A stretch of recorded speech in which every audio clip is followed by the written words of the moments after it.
So guys, as you know that this wall was full of damp and the cracks, so I tried to decorate that wall with the help of some stencils artwork by filling them out, and at the end I used some copper and golden touching to make it more highlight visible to the stencils and mandala patterns. So it's almost complete.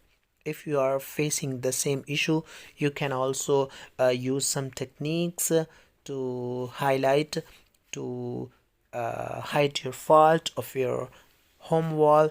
So I hope so you enjoyed my video of today. Bye bye.